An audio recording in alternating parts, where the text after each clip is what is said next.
दोस्तों नमस्कार। स्वागत है आपका हमारी यूट्यूब चैनल ज्ञान संचार में। आज हम एक बेहद ज़रूरी टॉपिक पर बात करने वाले हैं जो आपकी फाइनेंशियल सेहत को सीधे तौर पर प्रभावित करता है। सिविल स्कोर और क्रेडिट स्कोर, ये दोनों चीज़ें आपके लिए खास तौर पर तब महत्वपूर्ण हो जाती हैं जब आप लोन लेना चाहते हैं, क्रेडिट कार्ड के लिए अप्लाई करने की सोच रहे हों या अपने फाइनेंशियल फ्यूचर को मजबूत बनाना चाहते हों।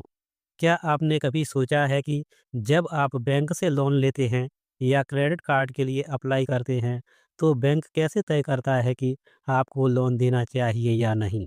इसका जवाब है आपका सिविल स्कोर और क्रेडिट स्कोर।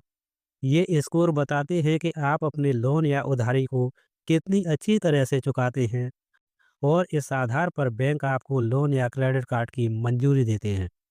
तो चलिए आज के इस वीडियो में हम आपको समझाएंगे कि सिविल स्कोर और क्रेडिट स्कोर क्या होते हैं, इनका क्या महत्व है और इन्हें बेहतर कैसे बना सकते हैं। यह जानकारी आपके लिए फायदेमंद हो सकती है, खासकर अगर आप भविष्य में लोन या क्रेडिट कार्ड लेने का सोच रहे हों। सबसे पहले बात करते हैं क्रेडिट स्कोर की। क्रेडिट स्कोर एक ऐसा नंबर है जो किसी व्यक्ति की क्रेडिट वर्थनेस यानी कि कर्ज चुकाने की क्षमता को दर्शाता है। यह स्कोर 300 से लेकर 900 तक हो सकता है। जितना अधिक आपका क्रेडिट स्कोर होगा, उतनी ही बेहतर आपकी वित्तीय साख मानी जाएगी। आपका क्रेडिट स्कोर उन फाइनेंशियल रिकॉर्ड पर आधारित होता है जो आपने बैंकों या वित्तीय संस्थानों से लिए गए कर्ज, क्रेडिट कार्ड या अन्य उधारी चुकाने में बनाए हैं। एक अच्छा क्रेडिट स्कोर आपको बैंकों से लोन और क्रेडिट कार्ड की आसानी से मंजूरी दिलाने में मदद करता है। अब बात करते हैं सिविल स्कोर की। भारत में सिविल यानी कि credit information bureau India limited सबसे प्रमुख क्रेडिट ब्यूरो है जो आपके वित्तीय व्यवहार का विश्लेषण करके एक स्कोर तैयार करता है। सिविल स्कोर भी 300 से 900 के बीच होता है और यह विशेष रूप से भारतीय बैंकों और वित्तीय संस्थानों द्वारा उपयोग किया जाता है। अगर आपका सिविल स्कोर 750 से ऊपर है, तो यह बैंकों को दिखाता है कि आप एक भरोसेमंद ग्राहक हैं और आपके लोन अप्रूव होने की संभावना काफ़ी बढ़ जाती है। दोस्तों, अक्सर लोग सिविल स्कोर और क्रेडिट स्कोर को एक ही समझ लेते हैं, लेकिन इनमें थोड़ा अंतर होता है। क्रेडिट स्कोर एक सामान्य शब्द है जो कई क्रेडिट ब्यूरो जैसे कि सिविल, एक्सपीरियन, एक्यूफैक्स आदि के द्वारा तैयार किया जाता है। वही सिविल स्कोर खास तौर पर भारत में सिविल के द्वारा जारी किया गया स्कोर है। क्रेडिट स्कोर आपकी सभी वित्तीय गतिविधियों पर आधारित होता है और यह विभिन्न ब्यूरो द्वारा अलग अलग हो सकता है, लेकिन सिविल स्कोर विशेष रूप से सिविल से मिलता है और इसका भारतीय बैंकों द्वारा सबसे ज़्यादा उपयोग किया जाता है। अब सवाल उठता है कि क्रेडिट स्कोर कैसे काम करता है। जब भी आप लोन लेते हैं या क्रेडिट कार्ड का इस्तेमाल करते हैं, तो एक क्रेडिट रिपोर्ट बनती है। यह रिपोर्ट यह दर्शाती है कि आपने अपनी बकाया राशि समय पर चुकाई है या नहीं। यहाँ कुछ महत्वपूर्ण कारण दिए हैं जो आपके क्रेडिट स्कोर को प्रभावित करते हैं। नंबर एक, पेमेंट हिस्ट्री। आपकी पेमेंट हिस्ट्री क्रेडिट स्कोर का सबसे महत्वपूर्ण हिस्सा होती है। इसमें यह देखा जाता है कि आपने अपने सभी कर्जों और देनदारियों का समय पर भुगतान किया है या नहीं। चाहे वह आपकी ईएमआई हो, क्रेडिट कार्ड का बिल हो या किसी अन्य प्रकार का लोन हो, यदि आप समय पर अपने भुगतान करते हैं, तो यह आपके क्रेडिट स्कोर को बढ़ाने में मदद करता है।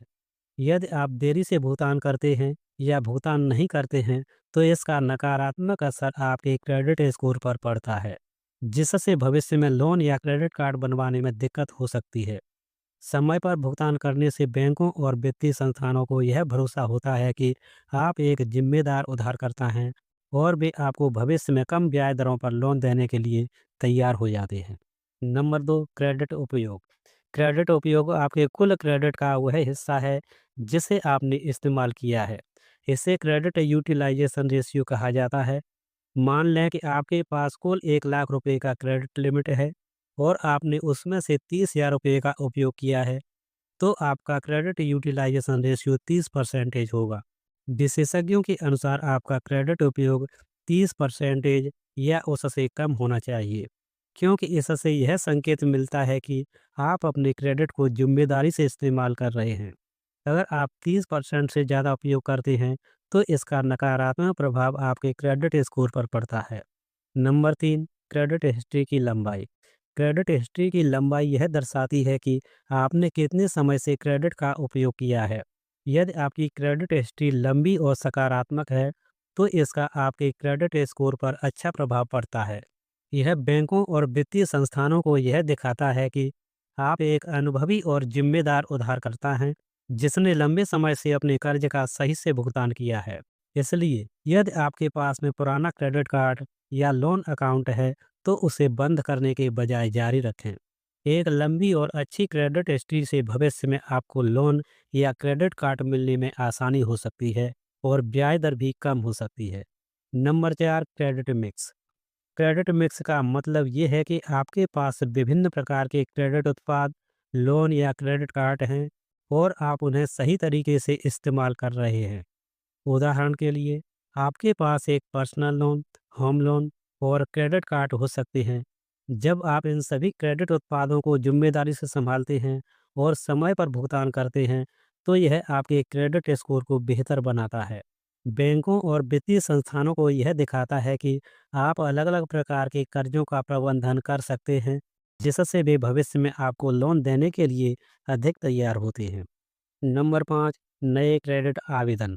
नए क्रेडिट आवेदन का मतलब है कि आपने हाल ही में कितनी बार नए लोन या क्रेडिट कार्ड के लिए आवेदन किया है।